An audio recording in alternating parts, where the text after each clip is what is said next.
Hello mga karelasyon, ladies. Pag-uusapan natin ngayon ang mga paraan para magayuma mo ang isang lalaki. So ladies, itong tinatawag kong gayuma ay hindi ibig sabihin na gagawa ka ng mga kakaibang mga gawain, mga drastic measures para maakit sa iyo ang isang lalaki. Of course, nasa Pilipinas tayo, kaya meron at meron pa rin sa atin ang naniniwala sa ganito, okay? Pero ang totoong gayuma ay yung personality mo, yung charm mo, yung kung paano ka kumilos, magsalita, makitungo sa harap ng isang lalaki at napakarami pang iba. So ladies, kung gusto mong malaman ang mga ito, manood ka. Whoops, disclaimer tayo, hindi ko ulit nila lahat. So diretso na tayo sa number 1. Ito yung huwag mong pilitin ang sarili mo. Alam ko na marami sa inyong mga ladies ang kapag meron kayong natitipuhan na isang lalaki, talagang gumagawa rin kayo ng mga paraan para mapansin kayo ng lalaki. Pero huwag niyong pilitin, okay? May iba kasi dyan na para mapansin ng lalaki ay rumarampa sa harap ng isang lalaki. Yung iba talagang sinisiguro na maganda siya sa harap ng lalaki.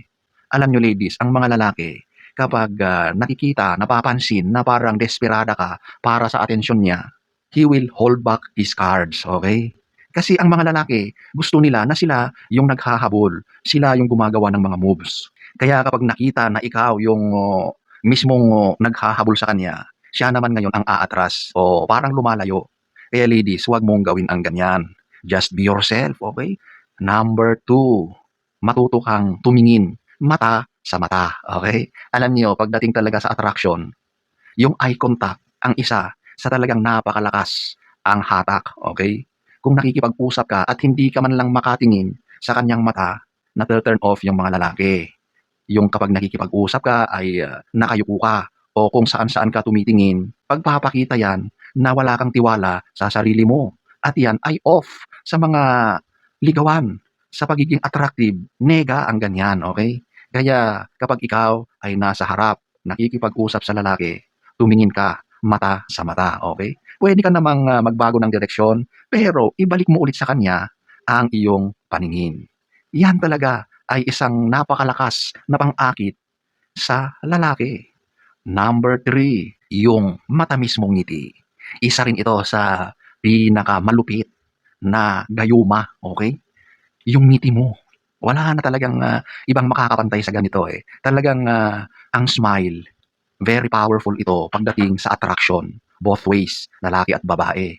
Kaya napapansin nyo, yung mga masusungit, napakaseryosong mga tao, hirap silang maka-attract ng lalaki dahil ang mga lalaki hindi talaga magsasayang ng panahon yan para sa ganyang mga vibe. Kahit maganda ka, mag-aalangan ang mga lalaki.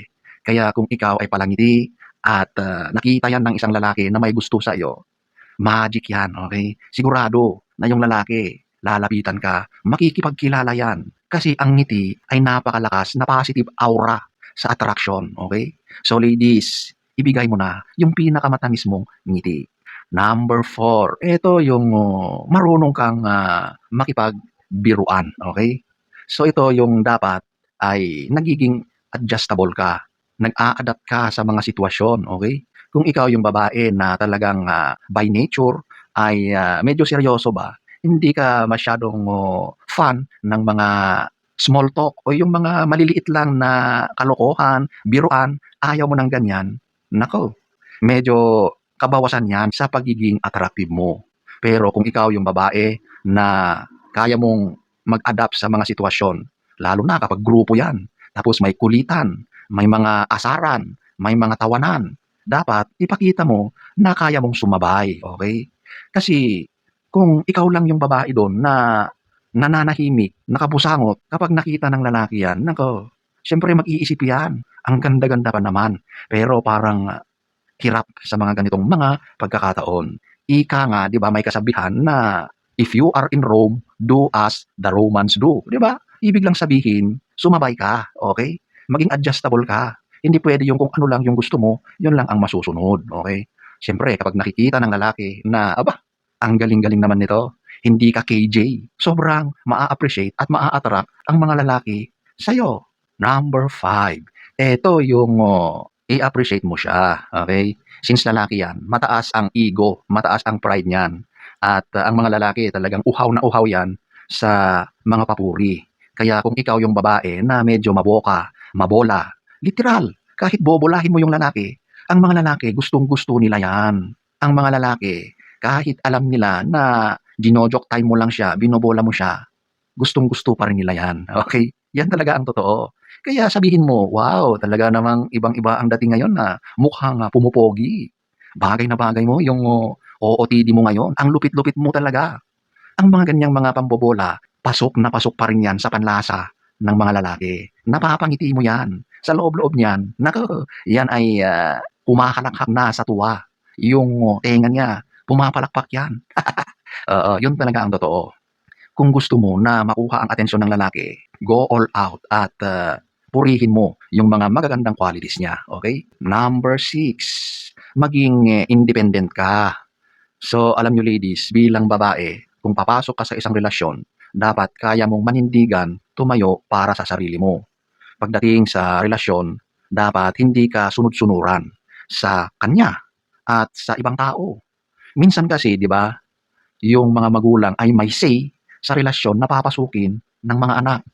Minsan kapag ayaw ng magulang, sinasabi sa anak, "Ayaw namin sa lalaki na 'yan, hindi 'yan bagay sa iyo, hindi pantay sa atin." 'Di ba? May mga ganyan. Kapag yung lalaki ay mas mababa ang estado, madalas may mga magulang na hindi sumasang-ayon sa relasyon. At kung ikaw yung babae na sunod-sunuran ka sa magulang mo, turn off agad 'yan, okey? Dapat kaya mong panindigan ang sarili mo. Kasi adult ka na, hindi ka na isang minor. Kaya kung ano yung gusto mong mangyari sa buhay mo, gawin mo, ipaglaban mo. Huwag kang maging puppet na kung sino man, pati ang mga magulang mo. Ang pakikipagrelasyon ay hindi dapat kontrol ng ibang tao. Tandaan niyo 'yan. At siyempre, independent ka na hindi ka rin umaasa lang sa lalaki, okey? Dapat ipakita mo na kaya mong i-provide yung mga basic needs mo na hindi ka laging humihingi doon sa lalaki. Kapag ganito, sobrang maa-appreciate ng lalaki at siyempre mas lalo kang mamahalin. Number 7, ito yung, dapat inaalam mo rin kung ano yung mga gusto ng lalaki na 'yan, okey? Siyempre lahat naman tayo meron tayong mga paboritong mga bagay-bagay, may mga paborito tayong ginagawa. Yung, ikaw ay ginagawa mo yung assignment mo para malaman yung mga gusto na ginagawa ng lalaki na 'yan, isang napakalaking, attractive na gawain 'yan. Siyempre sa part nung lalaki kapag, nalaman niya na, "Hey, bakit alam mo na ito yung paborito ko? Bakit alam mo na gustong-gusto ko ang ganitong sport?" 'Di ba? Sa ganiyang mga ginagawa mo, sobrang, natutuwa ang lalaki. Ang lalaki naa-appreciate niya na yung babaeng kanyang, natitipuhan or minamahal ay nauunawaan din yung mga hilig niya, yung mga gusto niya. Number 8, siyempre yung pagiging physically attractive mo. Since ang mga lalaki ay mga visual na creatures, ang nakikita nila sa iyo, yan na ang magiging deciding point kung lalapitan ka or hindi. Kaya being a woman, make it sure na you look your best. Maging malinis ka, maging mabango, maging maayos sa pananamit. Sa ganitong mga paraan, sigurado na maraming lalaki ang makakapansin. Kasi tulad ng sinabi ko, ang mga lalaki talagang, sa unang mga pagkakataon, sa pisikal na itsura sila nakatingin, okay? The rest follows. Yung mga ugali, susunod na lang yan. Pero ang primary attraction ay nagmumula sa physical attraction. So ladies, kung naniniwala ka pa rin sa gayuma, hindi mo pa rin kailangang gayumahin ang lalaki para sa'yo. Kung mahal ka ng isang lalaki, siya ang gagawa ng mga paraan para mahalin mo siya, para mag-workout ang relasyon niyo. Kung hindi nagwo-workout despite ng mga efforts mo, ibig lang sabihin hindi siya ang tamang lalaki para sa'yo.